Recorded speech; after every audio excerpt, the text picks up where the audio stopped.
Sou um cidadão brasileiro, tenho todo o direito de falar, não tenho? Bom, esse é o meu compromisso cidadão.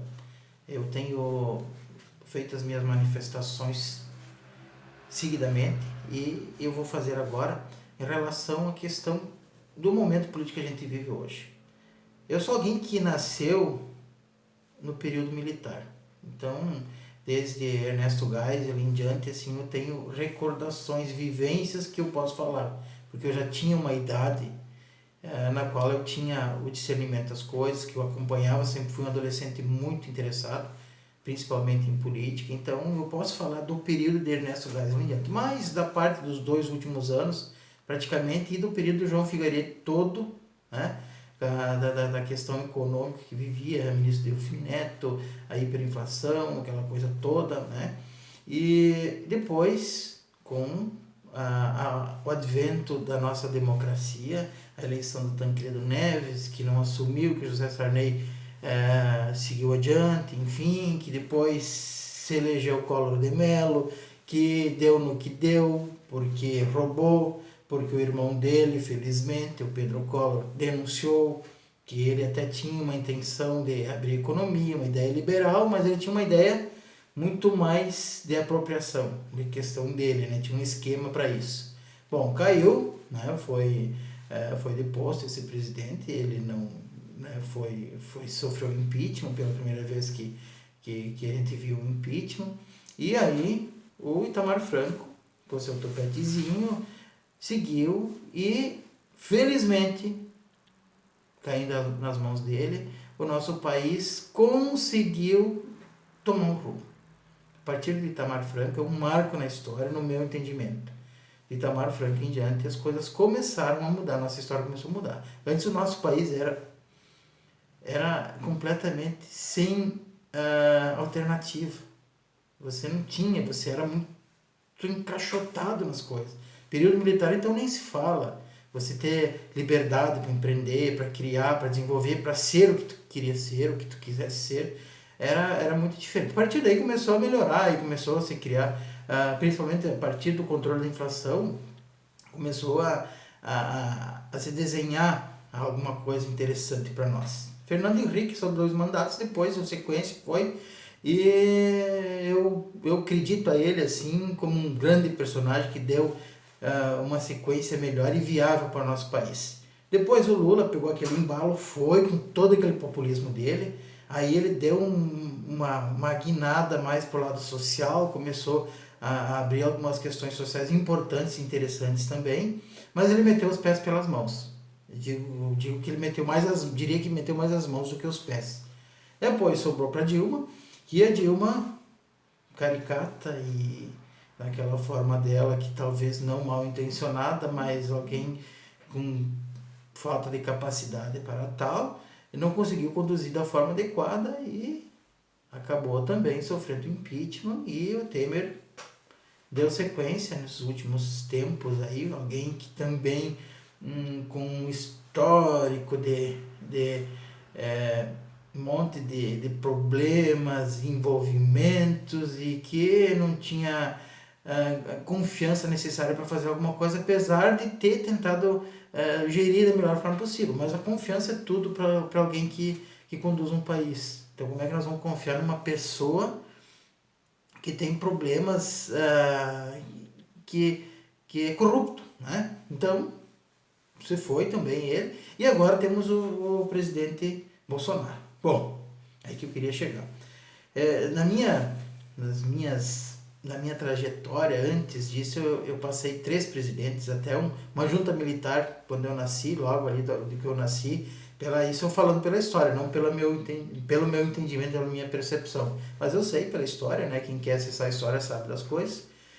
Mas de Ernesto Geisel para cá, foram 10 presidentes que eu acompanhei.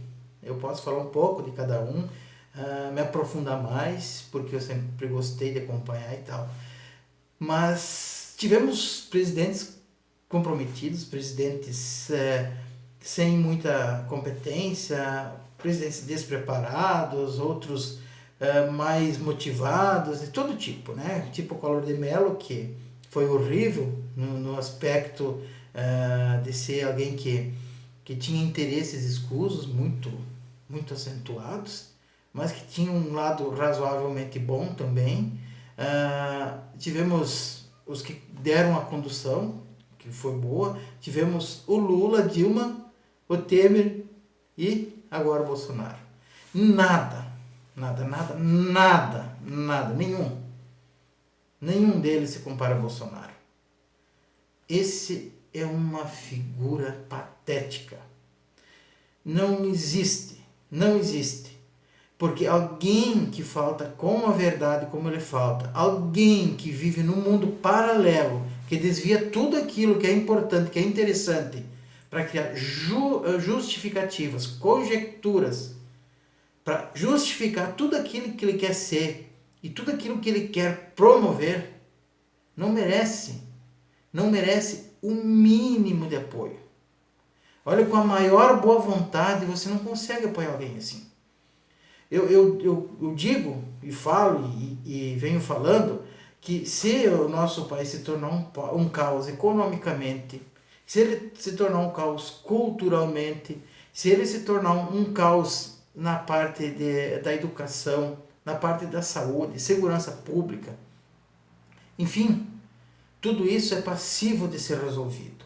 Alguém pode vir depois, aos poucos, reconstruir. A Alemanha sofreu uma guerra devastadora e se reergueu.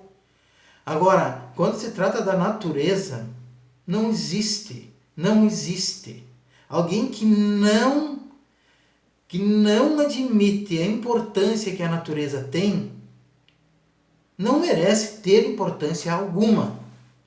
Esse é o ponto crucial, é o ponto X, é o que determina tudo. Para mim, Deus é natureza. Se nós não preservarmos a natureza, o nosso fim é líquido e certo. Pelo menos a gente vai deixar de viver bem, vamos nos adaptar, ou sei lá o que, mas não essa forma que a gente tem. Não dessa maneira bacana, legal, onde a gente possa ter uma civilização. Então, eu não preciso usar de um outro argumento qualquer para dizer: esse presidente não tem legitimidade de um comandante de uma nação. Ele não tem nenhuma capacidade de liderança. Ele vive apontando o dedo para dizer aquele outro. Agora, os culpados são talvez a ONU, os países estrangeiros, qualquer coisa, né? Porque as ONGs ele já, né? Tudo ocasiona o problema. E assim, e para atingi-lo. Entendem? Para atingi-lo. Ele é uma sumidade. Fazem tudo, algo assim, não tem expressão. Ele vive num momento, num clima de perseguição total. Mas será que ele não é assim, esse sujeito perseguidor? Talvez por essa razão que ele seja dessa forma? Mas, seja o que seja, se ele quiser ser como ele for, tudo bem. Desde que não mexa com a natureza.